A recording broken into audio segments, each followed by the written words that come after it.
할렐루야. 오늘은 음력 1월 1일입니다.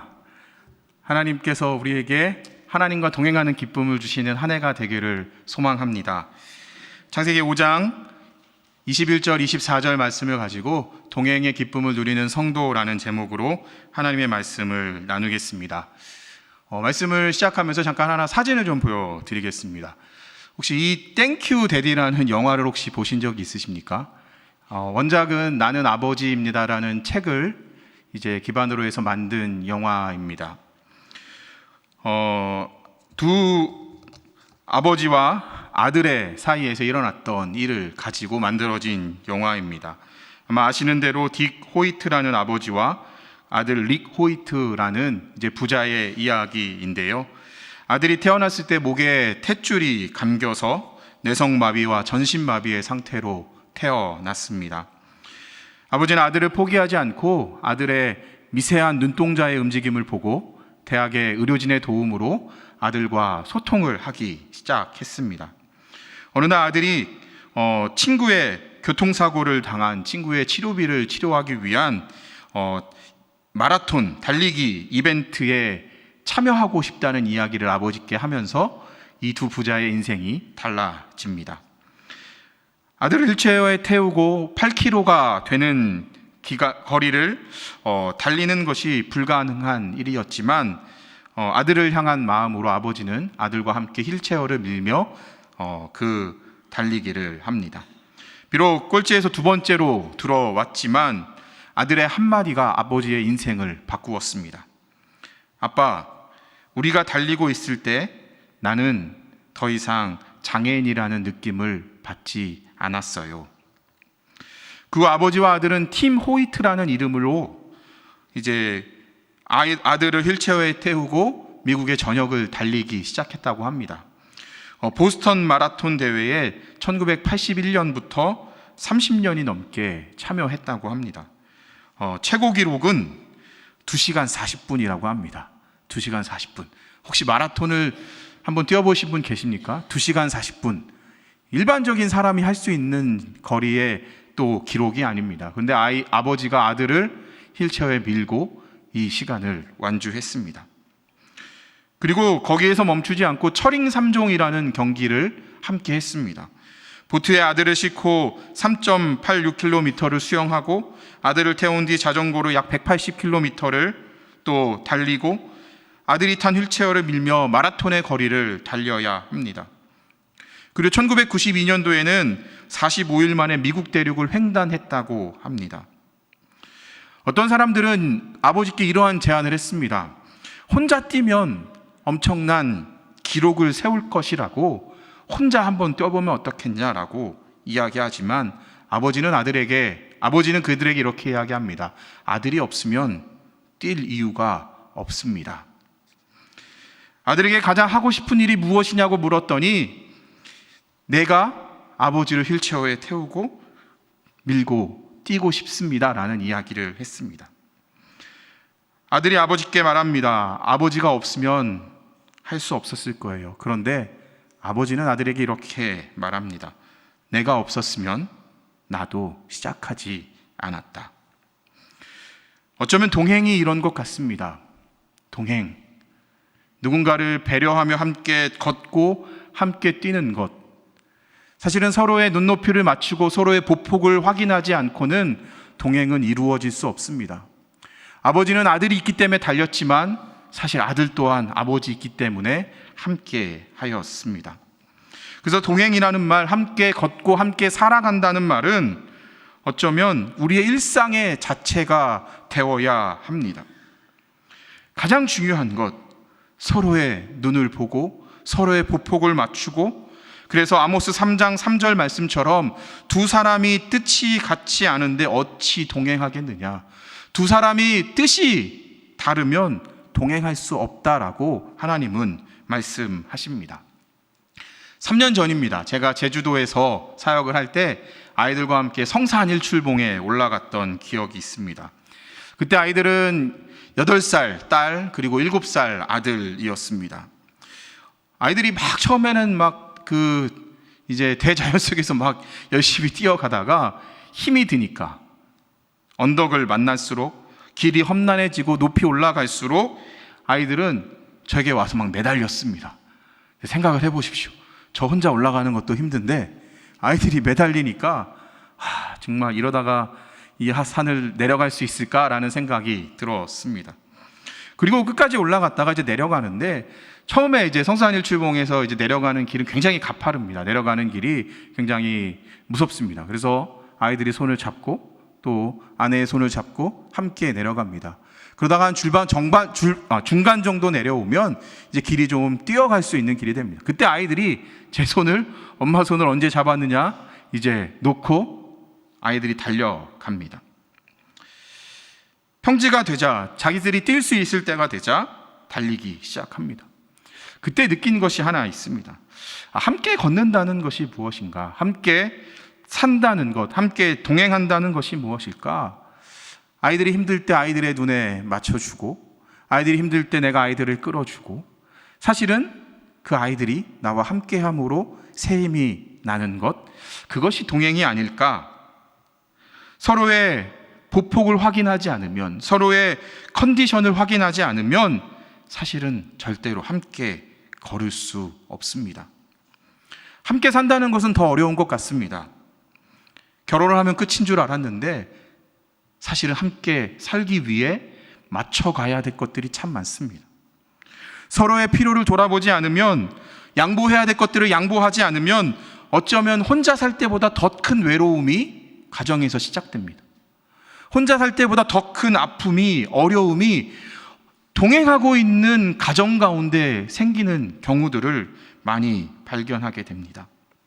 그렇기 때문에 우리는 늘 노력해야 합니다. 동행하기 위해, 함께 걷기 위해, 함께 살기 위해. 왜냐하면 인간은 혼자 살 수 없기 때문입니다. 인간은 혼자 걸을 수 없기 때문입니다.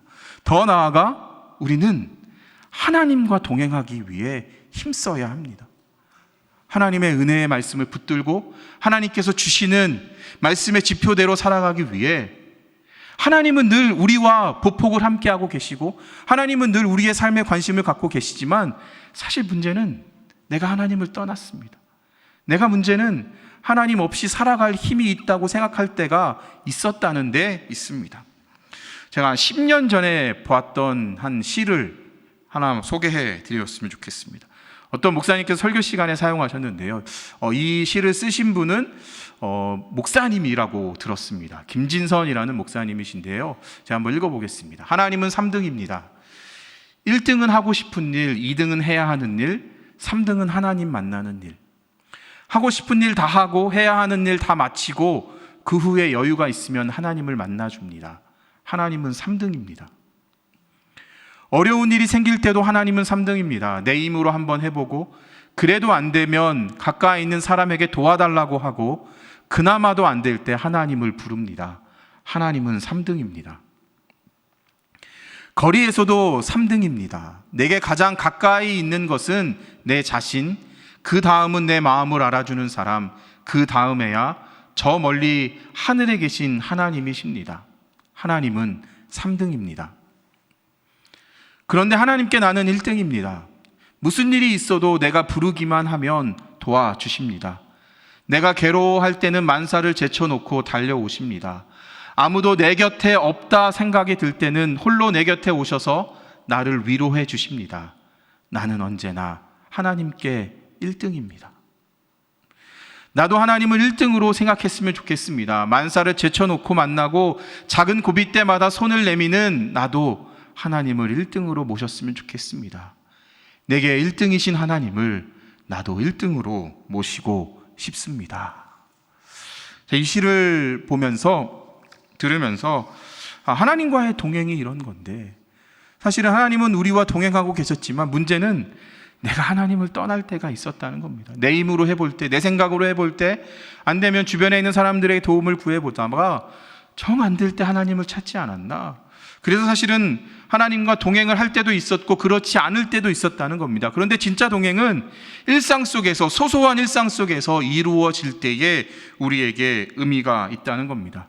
저희 아이들이 산에서 내려올 때 제 손을 놓았습니다. 사실은 그 아이들은 제 손을 놓고 손을 잡지 않고 그 손을 놓고 자신들이 뛰어나가면서 저는 그때 깨달은 게 있습니다. 내가 인생의 오르막길을 올라갈 때 나는 하나님을 붙잡으려고 노력했지만, 내가 인생의 내리막길을 걸을 때 다시 하나님을 붙잡으려고 노력했지만, 내가 인생의 평지를 만났을 때 아무런 어려움이 찾아오지 않고 일상의 행복함을 누릴 때, 그때는 내가 사실은 그 손을 더 잡아야 하는데, 사실은 문제는 내가 그 손을 놓고 살지는 않았는가, 사실은 생각해 보게 되었습니다. 이제는 이만하면 됐으니까, 내 힘으로 할 수 있으니까, 이제는 하나님 없이도 내가 버틸 수 있으니까, 그때는 내가 하나님을 붙잡지 않고 내가 살아가지 않았나. 그러다가 또 한 번 어려움을 당하면 그때 하나님 앞에 나와, 하나님, 나의 인생의 내리막길에서 하나님의 도움이 없이는 살 수 없음을 깨달았습니다, 고백하고, 또 인생에 또 행복한 시간들이 찾아오면 또 그 손을 놓고 살아가지는 않았나 생각해 보게 되었습니다. 오늘 우리가 읽은 창세기 5장은 아담의 족보입니다. 하나님의 형상대로 창조된 인간은 창세기 3장에서 하나님과의 동행이 깨어집니다. 에덴 동산에서 하나님께서 모든 것을 먹고 마실 수 있게 하셨지만 한 가지를 정하셨습니다. 가운데 있는 선악과를 먹어서는 안 된다라고 말씀하셨습니다. 그 약속이 깨지면 반드시 너희가 죽을 것이다 라고 말씀하셨습니다. 그런데 사탄은 속삭입니다. 죽지 않을 거야. 죽지 않을 거야. 그리고 먹게 됩니다. 그리고 약속이 깨지고 나서 인간에게 찾아온 것은 두려움입니다. 불안입니다. 왜냐하면 하나님과 동행할 때는 두려움과 불안을 느낄 수 없었는데, 하나님과의 동행이 깨지니까 인간에게 찾아온 것은 두려움입니다. 우리 안에 죄가 들어오면 가장 먼저 하는 것은 숨는 겁니다. 자녀들이 잘못을 하면 가장 먼저 어디에 갑니까? 숨습니다. 부모에게 잘못하면 아이들이 먼저 하는 것은 숨습니다. 부모님을 찾아와서 잘못했습니다, 용서해 주십시오, 내가 이러한 일을 했습니다 라고 얘기하는 아이는 일단 저희 집에는 없습니다. 저도 그랬던 것 같습니다. 죄를 지면 먼저 숨어야 합니다. 숨겨야 합니다. 그런데요, 티가 납니다. 부모는 보면 알 수 있습니다. 하나님은 어떠셨겠습니까? 숨어 있으면 하나님 모르실 것 같았는데 하나님은 다 기억하고 계십니다. 그래서 동행이 깨어졌습니다. 그런데 이 동행이 깨어진 뒤에 또 한 번의 동행이 깨집니다. 하나님과의 동행이 깨진 것으로 끝나면 되는데, 그러면 우리끼리라도 참 잘 먹고 잘 살면 되는데, 사실은 하나님 없는 가정에서 사실은 또 한 번 안타까운 일이 일어납니다. 형 가인이 동생 아벨을 죽입니다. 가정입니다. 형제입니다. 어쩌면 가장 가까운 관계입니다. 그런데 서로가 서로를 해하게 되는 일이 일어나는데, 그때가 하나님께 예배하던 순간이었다는 겁니다. 저마다 준비한 가장 정성을 가지고 하나님께 예배하는데, 사실은 형의 입장에서는 왜 내 예배는 받지 않으시나? 왜 동생의 예배는 받으시나? 사실 그때 우리는 그렇게 생각해야 됩니다. 하나님이 왜 내 예배를 받지 않으시나 라고 생각하면 나의 자신을 돌아보고 나의 자신의 예배를 점검해야 하는데, 우리는 그렇지 않다는 겁니다. 왜 제 예배를 받지? 왜 내가 형인데 왜 동생의 예배를 받으시지? 사실 그러면서 시기가 있고 질투가 있고, 그러면서 사실은 그 관계가 깨어지니까 동생과의 동행이 끝나버렸습니다.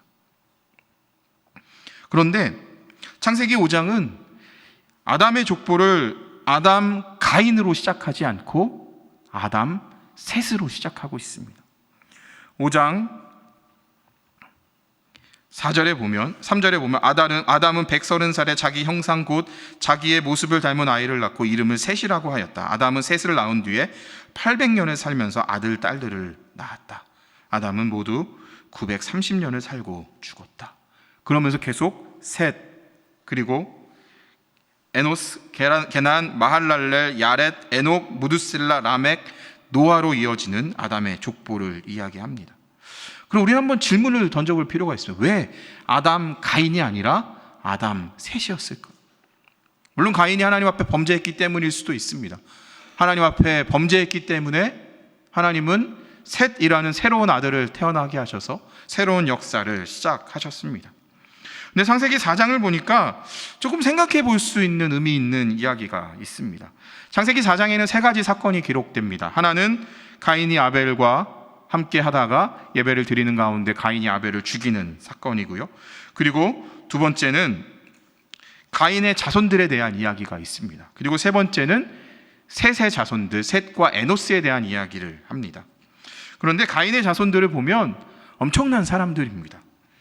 당시 상당한 문명사회를 형성하는 데 기여했던 사람들입니다. 산업기술을 발전하고 예술의 발전에 이바지했던 사람들이 가인의 자녀들입니다. 최초의 성을 만든 사람이 가인의 자녀입니다. 에녹, 오늘 본문 에녹과 이름이 똑같은 사람이라 다른 사람입니다. 그가 최초의 성을 지었는데 그 성의 이름을 에녹성이라고 했습니다. 자신의 이름으로 성을 만든 사람. 그리고 야발이라는 사람은 가축 치는 자의 조상이 되었습니다. 유발이라는 사람은 수금과 퉁소를 잡는 자의 조상이 되었습니다. 실라라는 사람은 구리와 새로 기구를 만드는 자로, 가인으로 이어졌던 자손들은 당시의 문명사회를 이끌어가는 데 큰 영향력을 있는 사람들입니다. 그런데 5장을 보면, 그리고 셋의 자손들을 보면 사실은 드러낼 것이 별로 없습니다. 업적이나 세상적 영향력이 없습니다.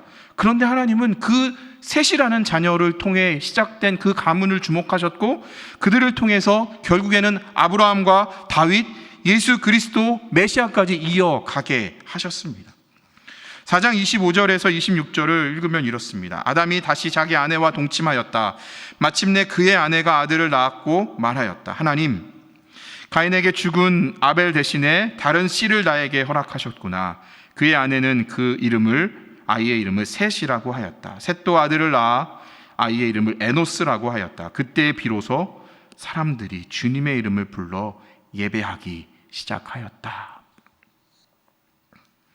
가인의 아벨 이야기를 통해 역사의 어두운 그림자를 가지고 있지만, 셋을 통해 하나님은 새로운 빛과 희망을 시작하십니다. 셋, 그가 아들을 낳아 이름을 에노스라고 하였답니다. 에노스라는 말은 연약함을 가진 존재라는 뜻입니다. 죽을 수밖에 없는 존재라는 히브리어 원어의 뜻이 있습니다. 그런데 그때 하나님을 향한 예배가 다시 시작됐다는 겁니다.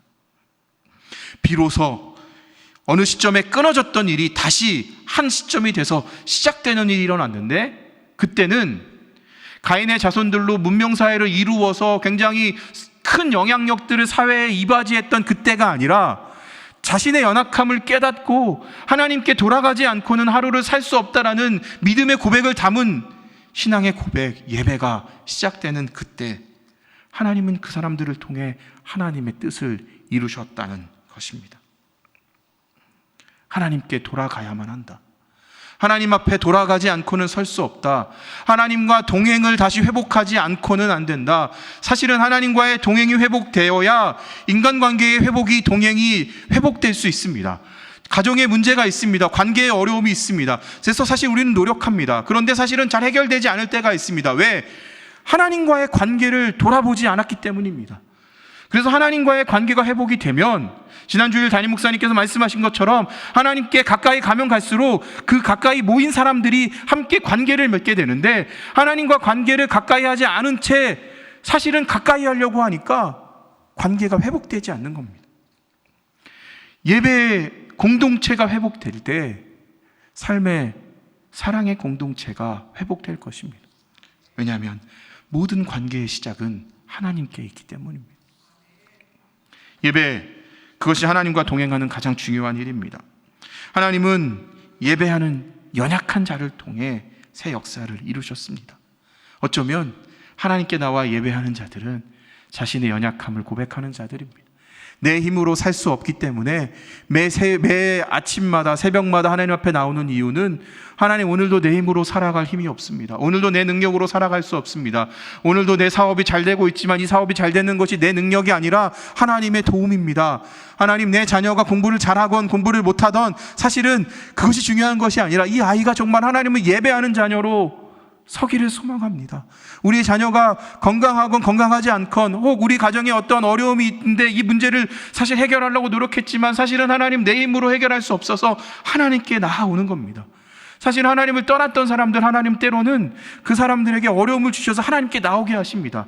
그래서 사실은 그 문제를 가지고 하나님께 나오지만 사실은 진짜 해결되는 문제는 사실은 그 기도 제목을 가지고 나와 기도할 때 하나님은 우리에게 하나님과의 관계가 회복되는 은혜를 주십니다. 그래서 사실은 어떨 때는 그 기도의 문제들이 여전히 남겨져 있지만, 가정의 어려움들이 남겨져 있지만 하나님과의 관계가 회복됨을 통해 우리에게 주시는 하나님의 음성이 있을 때 우리는 참된 소망과 기쁨 가운데 평안을 누리게 됩니다. 우리에게는 족보가 있습니다. 우리에게는 조상이 있습니다. 그런데 사실 창세기 5장 아담의 족보는 누가 누구를 낳았고 몇 년을 살다 죽었다, 누가 몇 년을 살다가 몇몇 누구랑 결혼해서 아들을 낳고 죽었다라는 것이 반복이 됩니다. 이유도 없습니다. 왜 죽었는지, 질병에 걸려 죽었는지, 오늘날로 이야기하면 사고가 나서 죽었는지 사실 알 수 없습니다. 그런데 중요한 것은 누구나 태어나면 한 번은 죽는다라고 성경은 이야기합니다. 오늘날 인간의 수명이 참 많이 늘었다고 합니다. 1970년에 그 한국의 남성들의 평균 수명이 58세였다고 합니다. 그리고 65세, 여성은 65세였고요. 2016년에 발표된 그 통계조사에 따르면 남성은 79세, 여성은 86세라고 합니다. 아마 2020년, 2040년이 되면 100세는 충분히 넘을 거다라고 예상을 하고 있습니다.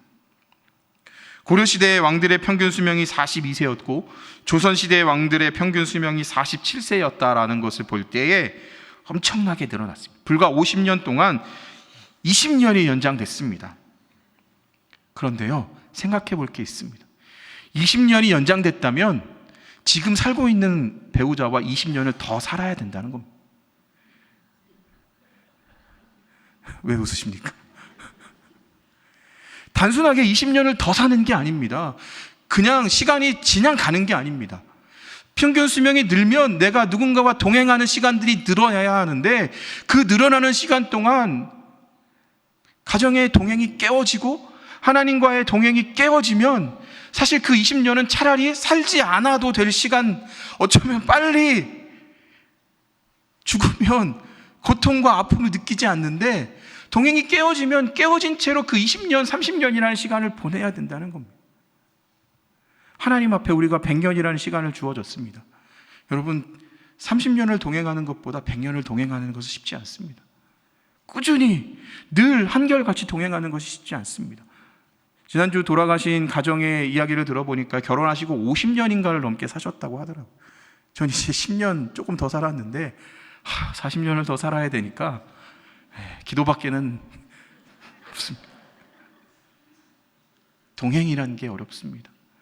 우리의 원수는 멀리 있지 않고요, 내 가까이에 동행하는 사람들이 있습니다. 사실 그 사람이 나 때문에 힘들고요, 내가 그 사람 때문에 힘이 듭니다.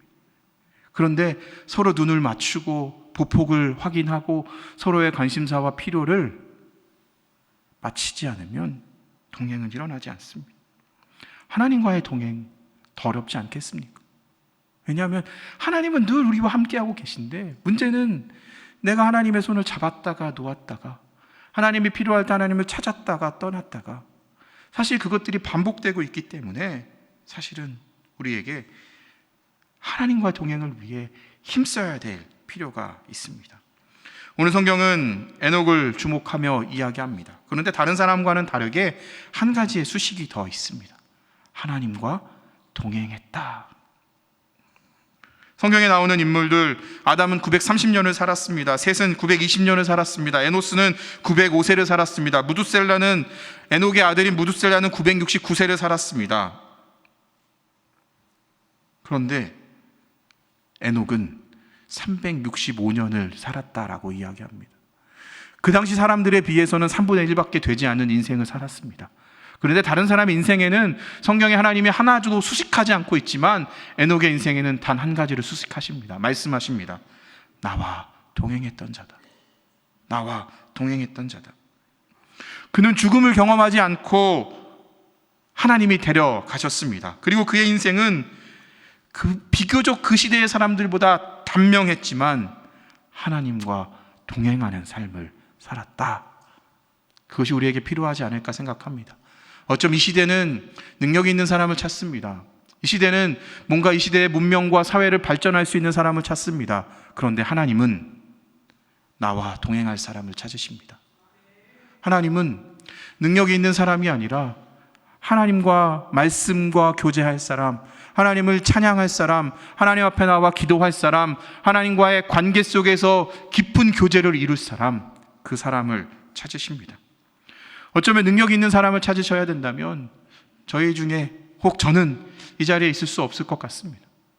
오늘 하루도 내 힘으로 살기에는 버겁기 때문입니다. 내 능력으로 살기에는 사실은 할 수 없는 일이 너무 많기 때문입니다. 그런데 하나님이 부르셨기 때문에 순종하며 나아갈 때, 기도하며 나아갈 때, 말씀 앞에 서 있을 때, 찬송하며 나아갈 때 하나님이 은혜를 부어주셔서 또 그 은혜를 붙들고 살아가는 것이 우리의 인생이지 않을까 생각합니다. 히브리서 11장 5절은 에녹을 이렇게 이야기합니다. 하나님을 기쁘시게 하는 한 자라 증거를 받은 사람이다. 하나님을 기쁘시게 하는 사람.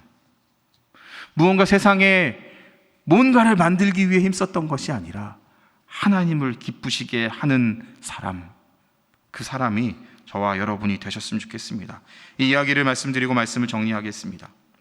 에녹의 아들의 이름이 무두셀라라고 합니다. 무두셀라. 혹시 무두셀라 최장수했다라는 것을 알고 계시죠? 969세. 거꾸로 해도 969세. 그런데 무두셀라라는 이름의 뜻이 창 던지는 사람이라는 뜻입니다. 마지막 화살, 마지막 창을 던진다. 마지막 화살을 던져서 이제 그 화살이 날아간다는 겁니다. 근데 이것을 신학자들이 어떻게 의미를 해석했냐면, 창이 마지막 던져지면 어떤 일이 일어납니까? 나에게 화살이 하나밖에 안 남았습니다. 싸워야 됩니다. 전쟁에서 싸우고 있는데 화살이 하나밖에 안 남아서 그 화살을 쏩니다. 다시 말하면 그 화살이 쏘여지면 그 뒤에 나는 죽을 수 있다는 겁니다. 나를 더 이상 지켜줄 수 있는 게 없다는 겁니다. 그래서 그가 죽으면 세상에 심판이 임한다라는 뜻이 무두셀라라는 뜻입니다. 에녹이 무두셀라의 이름을 지었는지, 아니면 하나님이 에녹에게 무두셀라라는 이름을 주셨는지 성경은 이야기하고 있지 않습니다. 사실은 잘 모르겠습니다. 근데 분명한 것은 무두셀라라는 이름은 그가 죽으면 심판이 임한다라는 겁니다. 그래서 에녹은 무두셀라를 부를 때마다 하나님의 심판을 기억했습니다. 그러자 자신의 연약함을 인정하고 하나님과 동행하지 않고는 살아갈 수 없음을 고백하게 됩니다. 유다서 14절과 15절에 따르면 에녹은 구약시대에 장차 심판주로 오실 예수님을 예언하며 살았다라고 기록합니다. 죄악으로 물든 세상 앞에 다가올 하나님의 심판을 선포하는 삶, 그것이 에녹의 삶이었다라고 이야기합니다. 왜냐하면 하나님께서 말씀을 통해, 자녀의 이름을 통해 늘 그것을 보여주셨기 때문입니다. 2020년 또 한 번의 음력의 새날이 시작됩니다. 에녹과 같이 하나님을 기쁘시게 하는 사람, 하나님과 동행하는 기쁨을 누리는 우리 성도님들이 되셨으면 좋겠습니다. 그 일은 예배밖에 없습니다. 예배를 통해 우리는 하나님의 말씀을 듣습니다. 예배를 통해 우리는 기도하고 찬양하게 됩니다. 그때 하나님께서 우리에게 위로를 주시고 치유를 허락하시고 비전을 주시고 사랑을 주시고 소망을 주시고 우리가 나아가야 될 방향으로 우리를 안내해 주십니다. 2020년 예배를 통해 이 기쁨을 누리셨으면 좋겠습니다. 제가 처음에 말씀드린 대로 동행은 삶입니다. 일상입니다. 평범함입니다. 언덕을 올라갈 때만이 아니라 언덕에서 내려갈 때뿐만 아니라 일상 속에 평지를 걸을 때도 하나님을 예배해야 합니다. 교회여 성숙하라라는 표현을 한 달 동안 계속 목사님들이 또 당회원들이 교회여 성숙하라는 주제로 계속 특송하며 생각한 것이 있습니다. 제 스스로 성숙이 무언가? 성숙하기 위해 필요한 것은 제가 생각하는 건 두 가지입니다. 하나는 꾸준함이고 하나는 균형입니다. 성장하기 위해서는 꾸준하게 음식을 먹어야 합니다. 그리고 꾸준하게 편식하지 않고 골고루 또 균형 있는 음식을 섭취해야 합니다. 그리고 정해진 시간 자고 일어나고 정해진 시간 운동해야 합니다. 먹는 것과 자는 것과 그리고 운동하는 것, 그것이 함께 이루어질 때 성숙은 이루어집니다. 믿음도 마찬가지인 것 같습니다. 하루아침에 성숙되고 성장하지 않습니다. 꾸준한 예배를 드림 통해 말씀을 묵상하고 또 그 말씀을 받고 기도하며 또 우리에게 은혜를 주신 하나님을 찬양하는 과정을 균형 있게 성실하게 일상 속에서 하루하루 감당하다 보면 지금은 성장하는 것 같지 않지만 시간이 지나면 성장이 있을 겁니다. 꾸준한 사람과 꾸준하지 않은 사람 출발점에서는 별 차이가 없습니다. 그리고 뭐 한 달, 두 달 지나도 별 차이가 없습니다. 그런데 시간이 지나서 1년이 되고 2년이 되면 말씀이 삶에 있는 사람과 없는 사람, 말씀을 묵상하는 사람과 묵상하지 않는 사람, 말씀을 암송하는 사람과 암송하지 않는 사람, 시간이 지나면 그 차이는 드러납니다. 성장과 성숙은 꾸준함 속에 하나님과 동행하는 삶 속에서 우리에게 주시는 은혜라 생각되어집니다. 그리스도의 장성한 분량에 이르기까지 하나님을 믿는 것과 아는 일에 온전한 하나가 되는 2020년이 되시기를 주님의 이름으로 축복합니다. 기도하겠습니다. 하나님, 우리의 인생은 단 한순간도 하나님과 동행하지 않고서는 살아갈 수 없음을 고백합니다. 하나님을 위해 무엇을 할 것인가를 고민하기에 앞서 어떻게 하나님과 동행할 것인가를 고민하게 하여 주시옵소서. 에녹 비록 평범하고 짧은 인생을 살았지만 그에게 하나님과 동행하는 은혜의 복이 있었음을 기억하게 하셔서 우리의 삶에 주님이 전부가 되어 주님과 동행하는 기쁨, 주님을 예배하는 은혜의 일상을 누리며 살아가게 하여 주시옵소서. 우리의 연약함을 십자가 앞에 내어놓고 예수 그리스도의 은혜로 하나님과 동행하며 살아감으로 영원한 생명의 기쁨을 누리는 선한목자교회 성도님들 되도록 인도하여 주시옵소서. 감사와 찬양을 드리며 예수 그리스도의 이름으로 기도합니다. 아멘.